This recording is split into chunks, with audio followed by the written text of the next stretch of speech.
Louise Phillips asks me how to be brave in adding darks. I got a problem here. I know how to teach you how to make darks, but I'm not sure I know how to teach you to be brave, but I'm gonna try. Let's go.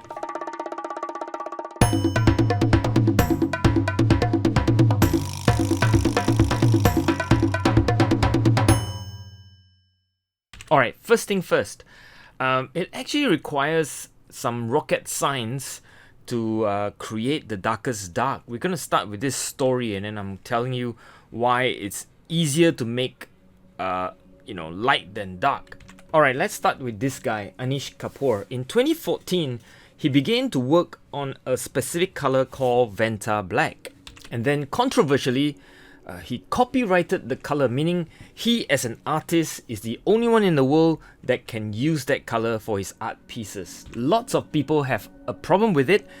Stuart Semple, for example, is one of those artists that got really upset, and he began to work on his own color called Black 1.0. He's now on Black 3.0. This conflict was pretty big between Stuart and Anish, and it was a pretty big fight in the art world. I mean, if you're interested, you should look up Wikipedia. It will basically give you a lot more information about this controversy. And the funny thing about it is that Stuart has made his Black 3.0 available to every artist in the world except, guess who? Anish Kapoor. Wow, it's an interesting controversy it is, really. So, but anyway, coming back to the point, what I'm trying to say is that it really requires rocket science to get to the blackest black. So if you're worried about making, your painting or sketch too dark, don't, because it requires rocket science and it's hard. I think the best analogy when it comes to be brave with your sketches is like hitting that tee shot or learning how to hit that tee shot. Just smack it as hard as you can. Don't worry about where it goes, right? Don't worry about the OB or the water and so on. Just smack it as hard as you can because you want to know where is your boundary. Don't hit your tee shot like a putt. It's not going to work. If you need dark, don't go too easy on it, basically. It will look very funny on your sketch. So let me give you some examples of why darks are important. Let's start with this one. So when I was painting this sketch, you can see the figures are sort of melted into the background, and I decided to use darks to basically make the figures pop. I was very lazy, so I used a mixture of blue, red, sort of a dark purple if you like, and that really made the two figures stand out against the lighter background. The originally lighter background now is darker. So that is one of the techniques you can use. As you can see here, when I put it side by side, the two sketched, one is before and one is after I have laid down the darks. It works much better. As you know, watercolors usually, not always, is painted from light to dark. You would start with light washed, and then when that first layer is dry, usually, you lay on a second wash, which is usually darker, and you keep going, as you add more and more shadows. Of course, there are also other ways of sketching with, if you go in directly with darks, that's also possible. And certainly there are artists who does that very often. I do that sometimes, but generally speaking, it is always light to dark, which is the usual case with watercolor. However, one of my most popular YouTube on my channel, it's about this one simple shadow trick where I actually teaches sketches to go in with the darks. Well, not so much the dark, but rather the shadows, or going in with the shadow first. The reason for this is very simple. It is easy for our eyes to see the shadows in one continuous shape, but it's very difficult to paint the shadow in continuous values, pieces by pieces. So it's easier to go in and lay down in one go the shadow first. If you get it right, you can paint the rest of the colors in pieces and they will look unified.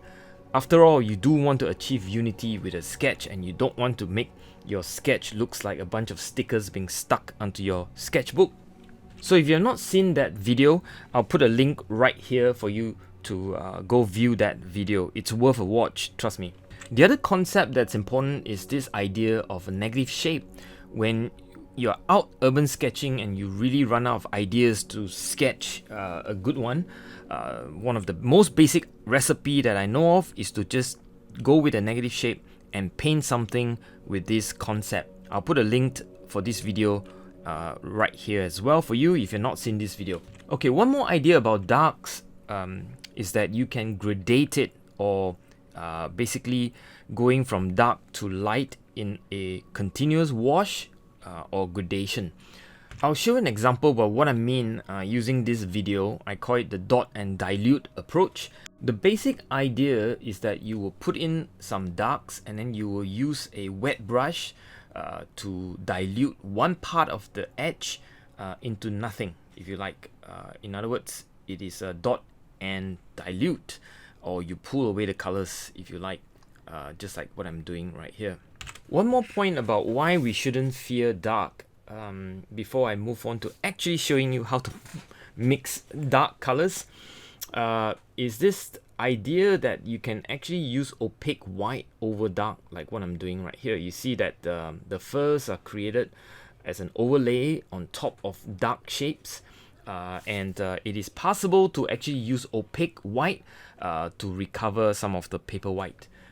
Don't overuse it, of course, but it is something that you keep in mind that takes away the fear of using darks in your painting or sketches, if you like. So basically what I'm saying is be brave, like so. Just jump and use the darkest dark in your palette, and you might find that actually the thrill of doing so might be a lot of fun. And or if you want the golf analogy, smack it as hard as you can and let's see where it goes. As I said, I really don't know how to teach people how to be brave. But anyway, back to the video.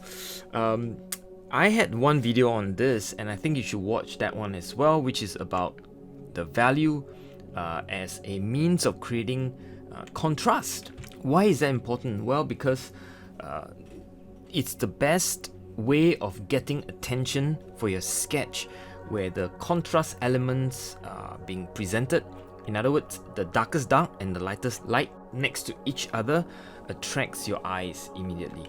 Now, before you go out there and buy tubes and tubes of Payne's grey or blacks, all sorts of blacks, I really suggest that you consider making your own blacks by mixing complementary colors. The traditional way for watercolorists has always been blue against orange, and the colors most traditional watercolorists use would be French ultramarine mixed with burnt sienna, which is orange, and you get a nice gray if you mix it in the middle, and it's usually used for the sort of darks that you see in traditional watercolors.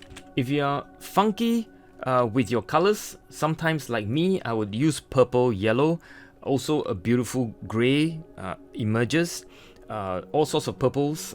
If you mix basically blue and red, which gives you purple, and then you throw in yellow, which gives you the gray. But my favorite is actually this complementary red green. And the colors I use for green would be phthalo green blue shades against the permanent alizarin crimson, and both of these being quite staining produce a rich, well, it's not quite black, but it's a dark sort of gray tone for me. Alright, let's do some quick swatch or mixture of the three combination that I just mentioned.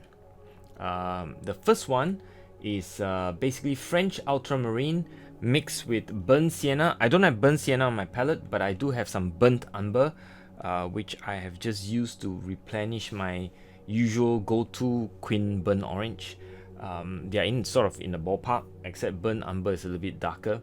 So French ultramarine mixed with burnt umber, and you get this beautiful neutral sort of not black, but it is a nice intense dark gray, if you like, with these two mixed. The second is actually a combination of three colors. The first color is to make a purple, which is from cobalt blue mixed with quinacridone rose. Beautiful, the purple that you get out of these two color. And the complementary is new gamboshed, which is a beautiful warm yellow. And if you mix those three colors up, you get a nice beautiful grayish tone, slightly lighter than the first one, but completely usable as a gray, neutral, or darks. The third one is my go-to darkest dark, if you like. It's a combination of phthalo green mixed with permanent alizarin crimson. On its own, they are beautiful colors, but when mixed, it really gives me a beautiful dark, dark gray, if you like. It's my go-to if I really want something that is beautiful and dark. And because both of these colors are staining colors, they are able to create an even more sort of darker color when combined. I don't know how the science work. If you do, let me know in the comment below. But staining colors are the one that gives you truly the darkest dark, at least in watercolor. So there you have it. The three combinations of my darks: French ultramarine mixed with traditionally quinacridone burnt orange, but in this case burnt umber. The next one is new gamboshed mixed with purple made out of cobalt blue as well as quinacridone rose. And the last one is phthalo green blue shade mixed with permanent alizarin crimson. So remember to put the darks into your sketches because they are the most beautiful contrast, most attractive contrast that you can use in designing those sketches of yours. And of course, if you don't, your sketches will look bland, like the one on the top left. It will lack the punch of the sketch with the most contrast when you're using your darkest dark and your lightest, or most cases, paper white to produce that contrast. So this is Whee Teck out. May you stay safe wherever you are.